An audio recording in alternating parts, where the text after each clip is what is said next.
Did Trinidad Chambliss take a shot at Lane Kiffin? You'll hear the clip and you'll decide. Locked on LSU. Here we go.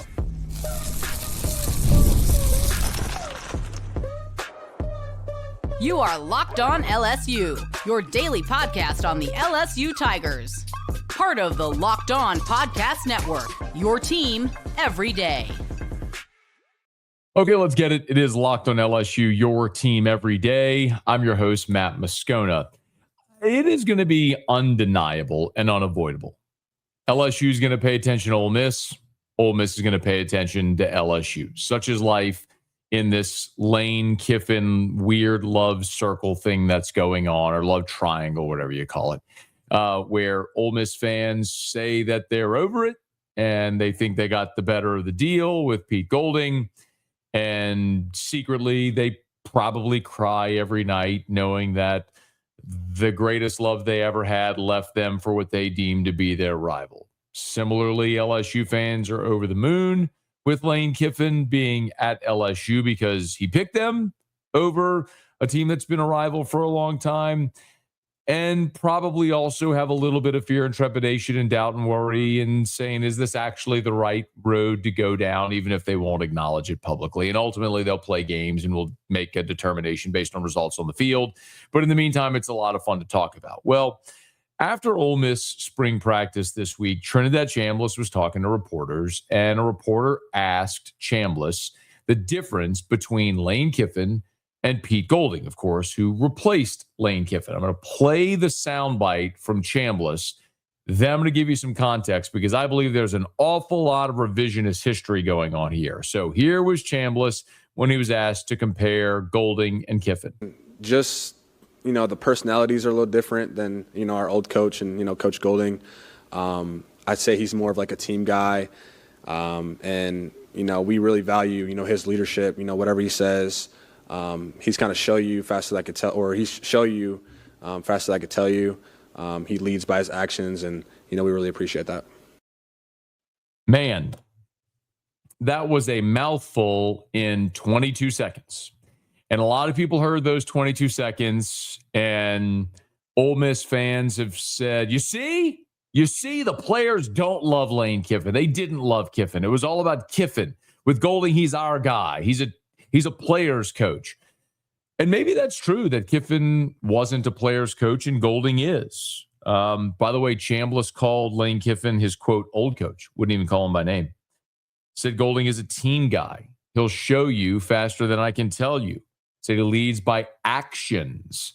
And in many respects, I think people have looked at that and said, those compliments of Golding are actually veiled slights or insults directed at Lane Kiffin. And maybe they are. I don't know. I don't know Trinidad Chambliss. But here's what I do know. And let's not forget this. This is my point about revisionist history, okay? If we go back to the week that Tulane and Ole Miss were going to play in the college football playoff, Trinidad Chambliss, remember at this point, Kiffin has already left for LSU. Okay. Ole Miss is getting ready to play Tulane. Pete Golding has been promoted to the Ole Miss head coach. Kiffin is at LSU. And a lot of the conversation at this point is that Chambliss and Kewan Lacey and Deuce Alexander and a handful of players are following Kiffin to Baton Rouge. Okay, that's the rumors and the reports. At this point, also, Chambliss had not yet been granted his waiver for a 6 year, so there was ambiguity. Was he going pro? Was he coming back? There was uncertainty there. Well, that week, Trinidad Chambliss was asked about his waiver and if he would be back at Ole Miss. So remember, the guy who just said all that wonderful stuff about Pete Golding and how he's a team guy and he'll show you faster than I can tell you, and he leads by his actions and wouldn't even call Lane Kiffin by name. That same guy, Trinidad Chambliss, when asked before a college football playoff game, remember this, Ole Miss getting ready to play the biggest game in the history of their program, and he's asked, if you're granted a waiver, are you going to be back? And this is what Chambliss said.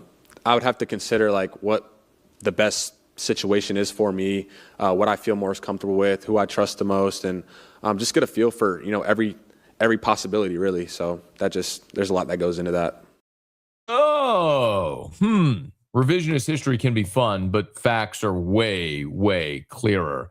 The bottom line is Trinidad Chambliss at that point was going to follow Lane Kiffin to Baton Rouge. Not exactly a guy that you wouldn't call by name, don't think's a team guy, won't show you faster than I can tell you, and doesn't lead by actions. The bottom line is Lane Kiffin and Charlie Weiss brought Trinidad Chambliss from Ferris State to the SEC. When he got his opportunity, they're the ones that decided that Chambliss would continue playing, even though they had a quarterback who effectively lost his job due to injury in Austin Simmons. Well, it sucks, but it's what it is for Simmons, but it's what it is. And Chambliss earned his spot, and they rewarded him for his play. So we can go back in time and have all these conversations you want about if Kiffin's a bad guy, bad coach, and I really don't care. Ultimately, here's what I do know, covering this sport for a long time. I've always equated it to school. You probably had a favorite teacher, where you elementary school, high school, whatever. You probably had a favorite teacher. And there's certainly someone who that teacher taught that also hated that teacher. And similarly, there was a teacher you probably didn't like, or a coach you didn't like. And there was another person in your class who loved that teacher, that coach. Because if you're a teacher and you have hundreds of students every year, and every year that turns over, invariably, there's going to be people that like you and people that don't. Same with the coach, not just in college football, but in every sport forever. There's going to be coaching styles that resonate with some people and don't with other. Here's my point about Lane Kiffin and Pete Golding. Pete Golding may do fine at Ole Miss. I don't know. Time will tell. He's never been a head coach. It's a really big opportunity. We've seen so many instances of the really popular assistant getting promoted and it not working out. Barry Odom at Missouri is one that certainly comes to mind. Was the defensive coordinator. Gary Pinkel retired. They promote Barry Odom. The team cheers and they go crazy. And Barry Odom fell on his face. I mean, odds are it's not going to work with Pete Golding at Ole Miss. That's just the odds historically of that program and their head coaches, and you get it. Maybe he'll do great, but the odds are he won't. But I guess my point is this is a new era of college football where I don't think it's ever mattered less if you are, as a coach, relational or transactional. Now, I believe Lane Kiffin is more transactional than relational. So to say, a recruit comes in this era and Lane says, here's how we think we're going to use you. Now go talk to Billy about the money. Billy Glasscock, the GM. And then it's either, is our plan and the dollar amount good for you? If it is, great, you're in. If not, you'll go somewhere else. You're not trying to emotionally sell. In a different era, that mattered. Relationships with the player, with the player's family, how you can get that person committed and bought into you and your team and your system and all that sort of stuff. Now it's, what does this player want? Is it a dollar amount, get to the NFL, some combination of the two? And can you meet that need at your program? It's a lot like the NFL. And in the NFL, there are some players coaches. There's some coaches that players really enjoy playing for. I think Kellen Moore with the New Orleans Saints is a players coach. He's 37 years old. He's relatable to a lot of those guys, played in the NFL. I think for those guys, he's not a hard driver. He's not going to be really tough on the guys. I think they respect him. He's a players coach. And that can work. And that also times doesn't work. And then you have guys like Bill Belichick, who's the greatest NFL coach ever. And he is by definition not a players coach. He's more like Lane Kiffin. He's more transactional. I've had conversations with people who played for Bill Belichick with the New England Patriots and talked about being Matt Flynn, former LSU quarterback who works with us at 104.5 ESPN Baton Rouge, said when Bill Belichick called him to cut him, it was basically like Bill Belichick was telling him he was taking out the trash. He was going to, buy cheese at the store. It was just another thing to do because it's just the transactional nature of the business. So maybe, I guess all that to say, maybe like 10 years ago, that I would have been more concerned if Kiffin wasn't more personable, because I think in some respects you have to be able to do that to sell yourself, or you'd have to build a great recruiting staff around you. I just don't think it matters as much now as it did then. And if we actually remember the Chambliss situation, the reason he's still at Ole Miss is because Ole Miss kept winning. They beat Georgia, they beat Tulane, and then they beat Georgia. The portal opened the next day, and Chambliss wasn't going to go in the portal the day after they beat Georgia to move on to the college football playoff semifinal. So LSU had to move on, and they did. And Chambliss stayed at Ole Miss and went through the legal process to be eligible. And also, he's at a point after he beat Georgia where, they'll probably put his name on the stadium someday, like next to Eli Manning's and the other great players in the history of that program, because he's now had that level of success that they hadn't achieved there.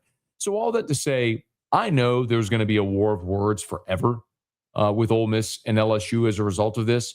And that's fine. Fans are going to do that and interpret it however they want.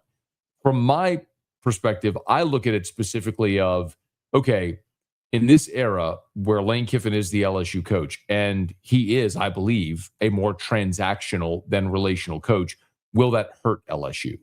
And I don't think it's ever mattered less. The example I give all the time is Jakeem Stewart. Jakeem Stewart's a kid from New Orleans, went to St. Aug. Frank Wilson is a St. Aug alum. And Jakeem Stewart wanted to reclass and early enroll. Frank Wilson's the one that helped everything with the Archdiocese of New Orleans, got that whole thing sorted out. In a different era, 100 times out of 100, Jakeem Stewart's an LSU Tiger. In this era, Jakeem Stewart went to USC because USC paid him more money. So maybe Trinidad Chambliss took a shot. Maybe he didn't. Maybe he was more complimenting Pete Golding. The bottom line is it really doesn't matter, because you got to get good players, hit on your evaluations, and coach them up. And if you gave me the option of Lane Kiffin or Pete Golding, I'll take Lane Kiffin over Pete Golding. And I think deep down in their hearts, Ole Miss fans know they would too. It's Locked on LSU, your team every day. I'm Clea Butler, host of Locked On Women's Basketball, and this is Mazda's Women's Basketball Snapshot, celebrating the work no highlight reel can ever capture. The NCAA Women's Basketball Tournament Elite Eight wrapped up with the UConn Huskies staying undefeated at 38-0 after a decisive win over Notre Dame, while the UCLA Bruins rallied past Duke behind a dominant second half performance. On the other side, the remaining 1 seeds in South Carolina and Texas will be determined after their matchups against TCU and Michigan, respectively. Next up, the Final Four is set for Friday in Phoenix, with the winners advancing to the national championship on Sunday. These moments are earned off the clock, those long before the lights ever come on. The sweat, the fakes, the doubt, the scrapes, and coming back for more every time.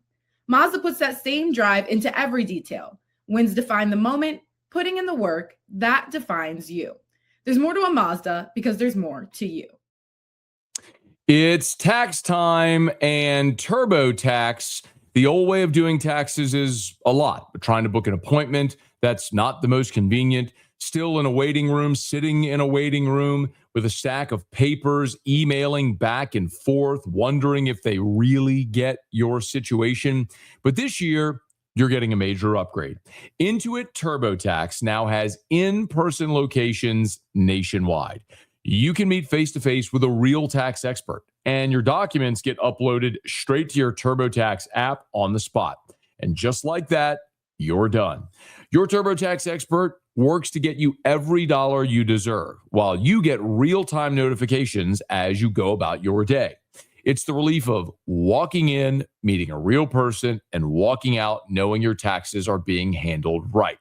Head to turbotax.com/local to find a store near you and to book your appointment.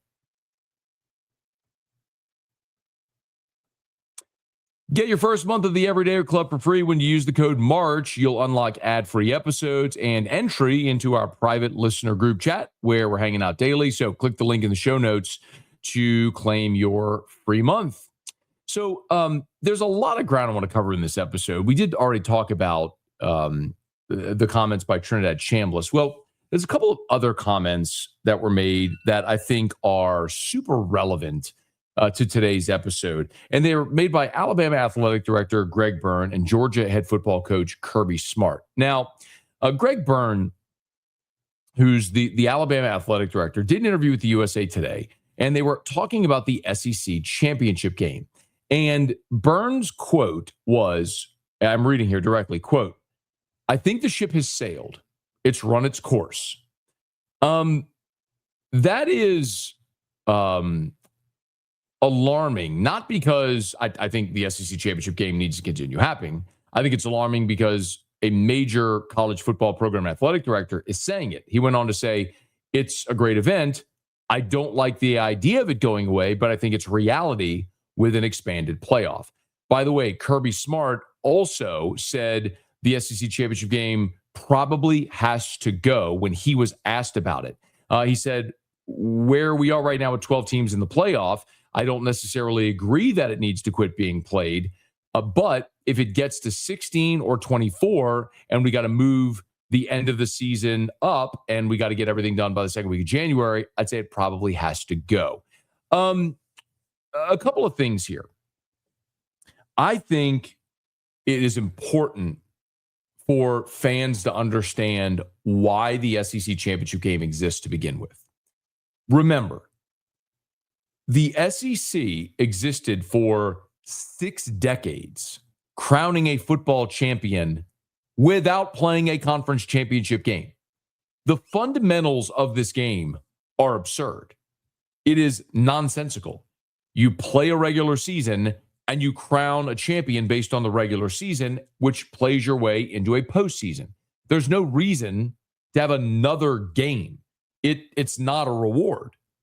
It's a money grab. It's what it's always been. Now, if you're old enough to remember a world in college football before SEC championship or before conference championship games like I am, you know exactly what I'm talking about. There was a world forever where we didn't have this game. Now, the SEC and the former commissioner, Roy Kramer, thought this was his brainchild back in 1992 when they launched it. And the idea was create more TV inventory, another revenue generator, which again is the whole problem involved in college athletics right now, which is why we have the situation we do, is because all the old people thought, hey, here's a way we can generate revenue and get rich and not pay the players, which is stupid under the cloak of amateurism, which we all know is dumb and absurd. And these are actual professional football players being cloaked under the guise of amateurism. Like, we all know that to be true. We're all saying it out loud right now. So everybody wants to go back to the way it was. Well, that's never going to happen. But the point is, this game was created and everyone followed suit to raise money. As of right now, the SEC championship game generates $50 million in revenue annually. But remember how revenue is distributed. All the revenue goes in the pot. It's divided now 17 ways. 16 member institutions, and the SEC office gets a share as well. So the SEC distributed roughly $74 million to its member institutions for the 24-25 fiscal year. So when you hammer out that roughly 50 million, 17 ways, it's about $3 million.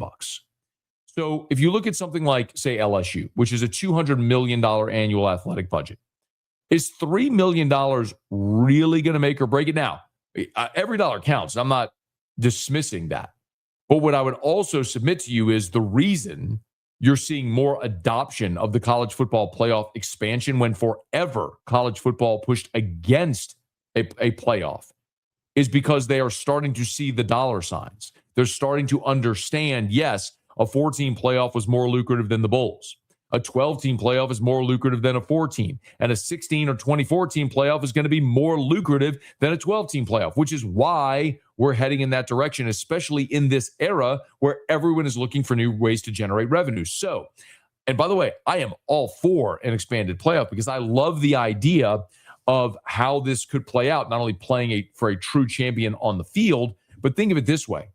What if the college football season started week 0, that final Saturday in August, and you played a 12-game regular season, and instead of playing a conference championship game and then having 3 weeks off and starting bowl games and then having the playoff go through the end of January, what if we played football that last week in August, and then by Thanksgiving you're playing first round on campus playoff games, and then through the beginning and middle of December you're playing the subsequent rounds, and by the time you get to New Year's Day you're crowning a national champion in college football.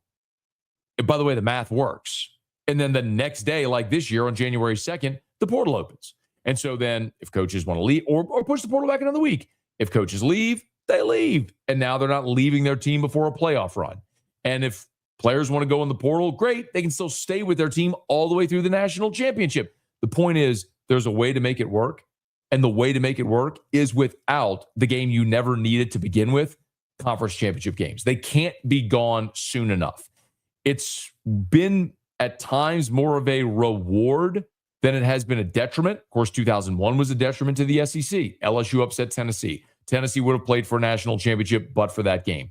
But those instances have been fewer than the other side, which is that it's actually helped. In this era, it's a detriment. In this era, you have the great regular season to play your way into the playoff, and now you have to go play another game while everybody else gets to sit at home and rest and relax. No sense whatsoever. So it's going to go away because it needs to go away. It never needed to exist to begin with. And now the math, the finances don't make sense anymore as well because it's more lucrative to win and get more teams in a playoff and go deeper into the playoff than it is to play a conference championship game. The SEC will lead the way there like they did in creating the conference championship game, and the SEC will lead the way in getting rid of the conference championship games. It's Locked on LSU, your team every day. What if sports were traded like markets? Now you can put your sports IQ to work in real time with Robinhood prediction markets. It's not you against the house. You can buy or sell your positions all game long. Use your sports knowledge in the moments that matter. Robinhood prediction markets changes the game. It's people moving the action. So when momentum shifts, you can move with it. I always knew the game, but never had a dynamic way to apply that knowledge. Now I can actually take part live in a market powered by people. You're no longer just a spectator. Play by play, you decide. Trade every play with Robinhood, now available across the U.S. Download the Robinhood app now to begin. Futures and cleared swaps trading involves significant risk, and it's not appropriate for everyone. Event contracts are offered by Robinhood Derivatives, LLC, a registered futures commission merchant and swap firm. And we're brought to you by FanDuel, title sponsor of our episode today. The tournament, of course, is here. One of the best times of the year. Brackets, buzzer beaters, upsets. It's nonstop action from tip to final cutdown. And right now, FanDuel is giving new customers a way to stay in the action all tournament long. And here's the best part. You get up to $300 back in bonus bets every day for 10 days. That means 10 chances to stay involved throughout the entire tournament. You can mix it up however you want. Game picks, futures, even same-game parlays for bigger potential payouts. It's the perfect way to play the tournament because every day there's something new. Different matchups, new storylines, and more ways to get involved as the bracket unfolds. So visit FanDuel.com to sign up today. That's FanDuel.com to get in on the action. Ryan Day is not someone we talk about a lot here because this is Locked on LSU, so the Ohio State coach making a comment isn't something we would normally talk about. But I did think Day's comments when meeting with reporters resonated because I think there is a line to Lane Kiffin buried in. Give a listen. Went on a couple visits with my son, and so I had a little free time, traveling. And so I watched that Netflix documentary on the dinosaurs. And, if you want to feel insignificant, watch that. Because it talks about how the dinosaurs were on Earth like 250 million years ago. And, throughout time, it got all the way to like 65 million years ago. Over that time, the world changed, the climate changed, the Earth changed. And some dinosaurs figured out how to continue to adapt, and some died. And I guess that's a little extreme, but I think it's kind of the way it is in college football. The people who know how to adapt are going to continue to move on, and the ones who don't, they die. And so as frustrating as it all is, as much as we all want to just pull our hair out and throw our hands up and realize that this is all extremely crazy, and even being with some of the NFL personnel last Wednesday when they look at you and say, you are insane to be in college football. They're right, but either you adapt or you die. And so this is another phase of it, is bringing in a whole half of your team is new. They've never played a down of football here, and we're not allowed to lose a game. So we're going to adapt, and we're not going to die. Who has been the earliest adopter of the portal era? It's the LSU head football coach. I think there's a lot of wisdom in what Ryan Day is saying. There's a lot of truth in what Ryan Day is saying. And you're seeing a lot of coaches refuse to adapt. And you can look at Brian Kelly. Now, Brian Kelly tried in his last year, but it was not the way he wanted to go, leaning so heavily on the portal. He said it forever. He wanted to recruit and develop and then supplement through the portal. Well, he was forced to build through the portal, and it didn't work. And Dabo Swinney. I mean, for 15 years, Nick Saban wrecked college football, except for a brief period for a half decade where Clemson won 2 national titles and played for a couple of more. And they were right there challenging Alabama for supremacy. And the college football world changed. Dabo hasn't adapted. And now they've been pummeled back to irrelevance. So, this is an interesting episode because while we're not necessarily talking about X and O's or personnel on the field, what we're talking about is conceptual, is concepts and conceptual approach to college football. And I don't know if Lane Kiffin's going to win big at LSU. What I do know is what Ryan Day said there is true. You got to adapt or die. And Lane Kiffin has adapted. And what we talked about earlier with Trinidad Chambliss, whether he's taking a shot at Lane Kiffin or not, is irrelevant because it's never mattered less if you're transactional or relational. You have to evaluate talent. And when you get the talent on campus, you have to coach it up and win. And that's going to be the onus on Lane Kiffin and the staff to see if they can live up to the very lofty expectation and the resources given them to win at the highest level, because LSU is proving they are not willing to die. They will adapt. All right, it's going to do it for us here in today's episode of Locked on LSU. Do me a favor. If you're on podcast, subscribe on your favorite podcast app, rate us, leave a review. YouTube, smash that like button, subscribe to the channel, and hit the bell so you're notified whenever we post a new video, and let a friend know if they love the Tigers. We got you every day for Locked on LSU. It's your team every day.